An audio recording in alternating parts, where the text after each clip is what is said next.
శ్రీమాత్రే నమః శ్రీ గురుభ్యో నమః. తదుపరి మీనరాశి. మీనరాశి వారికి సంబంధించి 2026వ సంవత్సరం ఫిబ్రవరి నెలలో ఎలా ఉండబోతుంది అనేటువంటి విషయాన్ని ఇప్పుడు మనం తెలుసుకుందాం. మీనరాశి వారికి సంబంధించి 2026వ సంవత్సరంలో ముఖ్యంగా మనకు లగ్నాతి శనిగ్రహ సంచారం ఉందంటే అది ఏలినాటి శని ప్రభావంతో ఉన్నట్టే. సో ఆల్మోస్ట్ వీరి ఒంట్లో ఏదో ఒక రకమైనటువంటి ఇబ్బందితో వీళ్ళు మిసులుతూనే ఉన్నారు. అంటే నా ఉద్దేశం వీళ్ళ జాతకంలో ఏదో ఇబ్బంది ఉంది, ఏదో చాలా చెప్పుకోలేనటువంటి బాధ ఆర్ద్రతతో ఈ మీనరాశి వాళ్ళు జనరల్గానే ఉంటున్నారు. ఈ యొక్క ఏలినాటి శని ప్రభావం వలన మూలిగే నక్కపై తాటికాయ పడ్డట్టు 4వ స్థానంలో గురుగ్రహ సంచారం. 4వ స్థానంలో గురుగ్రహ సంచారం ఇచ్చేటువంటి లాభాన్ని ఇవ్వదు. గురు ఎప్పుడైతే పంచమంలోకి వెళ్తాడో అప్పుడు లాభిస్తాడు. సో వీరి పరిస్థితి ఎలా ఉంది అంటే అంతకు మునుపు గురువు ఇక్కడున్నా లాభం లేదు, ఎప్పుడు ద్వితీయ స్థానంలో సంచారం చేస్తున్నప్పుడు లాభం. అది ఎప్పుడు సంవత్సరంన్నర 2 సంవత్సరాల క్రితం అంటే ఏలినాటి శని ప్రభావం ప్రారంభం కాకముందు బాగుండేది. ఎప్పుడైతే ప్లేసెస్ చేంజ్ అయ్యి తిరోగమనం లాంటివి వచ్చాయో గురువు 4వ స్థానంలో సంచారం చేయడం నెగిటివ్ ఇంపాక్ట్ ఎక్కువగా ఇస్తాడు. అలాగే ఇక్కడ లాభం ఏంటంటే ఒకే ఒక్కటి, అదేమిటంటే కేతువు 6వ స్థానంలో సంచారం చేస్తున్న కారణం చేత ఏదైనా సరే ఆస్తి సంబంధించి అమ్మకము కొనడము, ఏదైనా డబ్బు సహాయం కోసం ప్రయత్నిస్తే అందడము, గతంలో ఉన్నటువంటి ఆస్తిపరమైన వ్యవహారాలన్నీ క్లియర్ చేసుకోవడము, అకౌంటెన్సీ మెయింటైన్ చేయడం లాంటి పరంగా నడుస్తూ ఉంటాయి. 12వ స్థానంలో సూర్యుడు, శుక్రుడు, రాహువు, బుధుడు. 12వ స్థానంలో ఎప్పుడైతే సూర్య, శుక్ర, రాహు, బుధుడు ఉంటారో దాని వలన వీరికి వచ్చేటువంటి లాభాల కంటే నష్టాలే ఎక్కువ. ఎందుకంటే 12వ స్థానంలో సూర్యుడు లాభించడు. ప్రభుత్వ ఉద్యోగస్తులు, ప్రభుత్వం నుంచి వచ్చేటువంటి ప్రభుత్వం బాగుంటేనే ప్రజలంతా బాగుంటారు కాబట్టి మనందరికీ కూడా విపరీతమైనటువంటి ఇబ్బందులు కూడా ఈ సమయంలోనే వస్తాయి.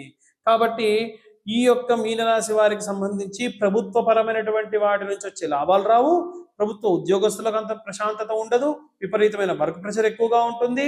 అలాగే ఏదైనా సరే టీమ్ లీడింగ్ పొజిషన్లో ఉన్న వాళ్ళకి అదే పరిస్థితిగా ముందుకు వెళ్తూ ఉంటుంది. 12వ స్థానంలో శుక్రుడికి సంబంధించి యోగ్యంగా ఉంటుంది. సప్తమాధిపతి ఈ యొక్క ద్వాదశ స్థానంలో లాభిస్తూ ఉన్నాడు కాబట్టి భార్యాభర్తల మధ్యనటువంటి గొడవలు చికాకులు లేకుండా ప్రశాంత వాతావరణంలో ఉంటారు. రాహు కూడా ఆటోమేటికల్ గా శుక్రుడు బాగున్నాడంటే నెగిటివ్ ఇంపాక్ట్ వదిలేస్తాడు, పాజిటివ్ ఇవ్వడు, నెగిటివ్ ఇవ్వడు. అంటే పెద్ద హెల్ప్ చేసిన దాంతో సమానం. రాహు కూడా పాజిటివ్ గానే ఇస్తున్నాడు అని అనుకోవాలి. అలాగే బుధగ్రహ సంచారం కూడా అంత పాజిటివిటీ ఇవ్వట్లేదు. ఇక్కడ ఇంకొక లాభం ఏంటంటే ఏకాదశ స్థానంలో ఏకాదశ స్థానం అంటే ద్వితీయ లాభస్థానంలో కుజుడు సంచారం చేయడం వలన అద్భుతమైనటువంటి కాలం. 3, 6, 11 స్థానాల్లో మనకు అక్కడ కేతువు, ఇక్కడ కుజుడు, ఇక్కడ శుక్రుడు, ఇక్కడ రాహువు వీరికి లాభిస్తూ ఉన్నాడు. వీరిలో ఎక్కువ లాభం చేసేదంటే కేతువు అలాగే కుజుడు. కాబట్టి భూ సంబంధిత మళ్ళీ చెబుతున్నా, భూమి అమ్మడం కొనడం సంబంధిత విషయాల్లో చాలా చాలా జాగ్రత్తగా ఉండండి. చాలా ప్రశాంతమైనటువంటి వాతావరణాన్ని మీ చేత్తో మీరే క్రియేట్ చేసుకునేటువంటి సమయం ఇది. కాబట్టి ఓవరాల్గా ఈ యొక్క మీనరాశి వారికి సంబంధించి 40% ఆఫ్ టైం అనేది బాగుంది. ఆ 40%లో మేజర్ ప్రాబ్లమ్స్ సాల్వ్ చేసుకోవాలని చెప్పి కోరుతున్నాం. ఇవన్నీ కూడా గోచర రీత్యా చెప్తున్నామండి. మీ పర్సనల్ జాతకంలో ఒకవేళ కుజదోషము, కాలసర్పదోషము, గులిక, పద్మ, మహాపద్మ, శంఖపాల, తక్షక, కాలసర్ప దోషములు ఏవైనా ఉంటే, అలాగే కుజదోషము, రాహుకేతు దోషములు ఏవైనా ఉంటే ప్రత్యేకంగా ఫిబ్రవరి నెల నుంచి ప్రారంభించి ప్రతి నెల కూడా ప్రత్యేక పర్వదినములలో నవగ్రహ నవనాగ శాంతి హవనములు నిర్వహించడం జరుగుతుంది. ఆసక్తి కలవారు ఎవరైనా సరే కింద ఉన్న నెంబర్కు కాంటాక్ట్ చేయొచ్చు. అవి ఏ పర్వదినాల్లో చేస్తాము, వివాహం కోసం ఎదురు చూస్తున్న వారికి మనం ఏ పూజలు చేస్తాము, వాటన్నిటికీ సంబంధించిన విషయాలు ఇప్పుడు మనం తెలుసుకుందాం. ఇప్పటి వరకు మనము ఈ రాశి వారికి సంబంధించి గోచార రీత్యా ఎలా ఉండబోతుంది అని విభాగాల పరంగా చెప్పడం జరిగింది.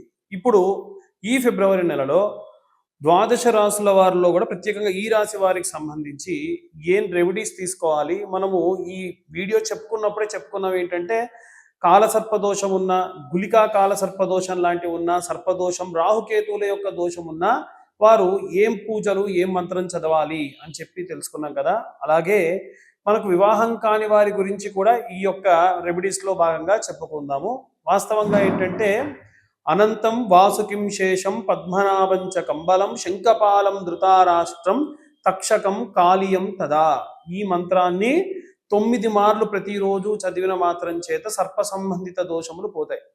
ప్రత్యేకంగా ఫిబ్రవరి నెలలో మనకి ఫిబ్రవరి 8వ తారీఖు షష్ఠి ఆదివారం నాడు, అలాగే 10వ తారీఖు విశాఖ నక్షత్రం మంగళవారం నాడు, అలాగే 17వ తారీఖు ఆదివారం షష్ఠి నాడు, అలాగే 22వ తారీఖు ఆదివారం షష్ఠి రోజున విశేషంగా కాలసర్ప దోషం ఉన్న, కుజదోషం ఉన్న, రాహుకేతు దోషం ఉన్న వారి కోసం ప్రత్యేకంగా ఎవరికి వారికి సపరేట్గా మండపము, అలాగే ఎవరి అర్చకుడు వాళ్ళతోని హోమం చేయడం నిర్వహించడం జరుగుతుంది. ఆఖరి మంగళవారం నాడు 24వ తారీఖు నాడు విశేషంగా వివాహం కానటువంటి అమ్మాయిలకు అబ్బాయిలకు కన్య వర పాశుపత హోమాలు కూడా నిర్వహించడం జరుగుతుంది. ఆసక్తి గలవారు కింద ఉన్న నెంబర్కి కాంటాక్ట్ చేయొచ్చు.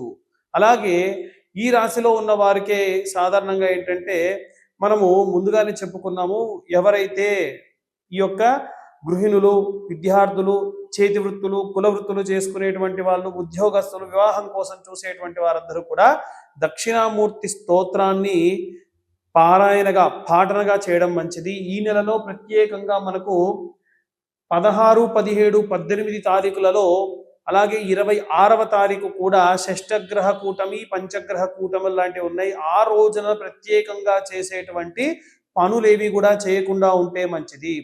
అలా గనక చేస్తే విశేషమైనటువంటి దోషము వారి యందు రావడం జరుగుతుంది. నూతనంగా చేసే పనులు ఆ రోజులలో చేయకుండా ఉంటే మంచిది.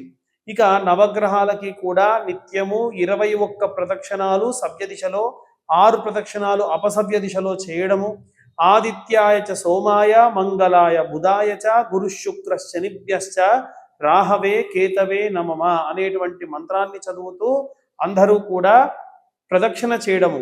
ఈ నవగ్రహాలలో రాహుకేతువులకు తప్ప మిగిలిన 7 గ్రహాలకి కూడా ఒక్కొక్కరికి 3 ప్రదక్షిణలు చేస్తే 21 ప్రదక్షిణ అవుతుంది.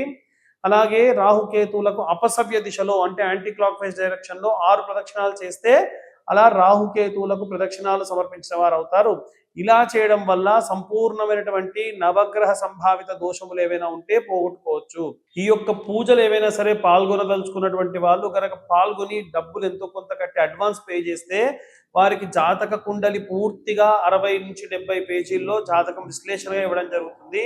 అలా కాకుండా మాకు కేవలం గోచార రీత్యా ఉన్న విషయంలే కాకుండా మా జాతకంలో, స్వీయ జాతకంలో డీటెయిల్డ్గా జాతకం కావాలనుకుంటే మీ పేరు, మీ date of birth, time, place కింద ఉన్న నెంబర్కి కాంటాక్ట్ చేయండి. 2511 రూపాయలు ఛార్జ్ చేయడం జరుగుతుంది. డీటెయిల్డ్గా జాతకం అంతా 60-70 పేజీల్లో మీకు పంపించి మీతో డీటెయిల్డ్గా జాతకం గురించి అన్ని విషయాలు విపులంగా మాట్లాడడం జరుగుతుంది. ఏమేం రెమెడీస్ తీసుకోవాలో కూడా చెప్పడం జరుగుతుంది. సర్వే జనా సుఖినో భవంతు. స్వస్తి.